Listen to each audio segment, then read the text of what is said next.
Ey odamlar, albatta Allohning va'dasi haqdir. Bergan va'dasi yuzaga chiqadir. Qiyomat qoyim bo'ladi, hisob kitob bo'ladi. Bu dunyoda kim nima qilsa, o'shunga yarasha jazo yoki mukofotini oladi. Shuni unutmanglar. Sizlarni bu hayoti dunyo g'ururga ketkizib aldab qo'ymasin. Sizlarni Allohdan umidvor qilib shayton yo'ldan urmasin. Alloh kechiradi, o'zi qilaveraydi-chi, boshqalar qilyapti degan xayol ketib qolmanglar.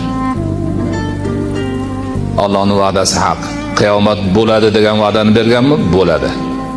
Hisob kitob bo'ladi deganmi? Bo'ladi. Zarra miqdorida narsa chetda qolmaydi, hisobini qilaman deganmi? Qiladi. Hamma qilganiga yarasha jazo yoki mukofot oladi deganmi? U ham bo'ladi.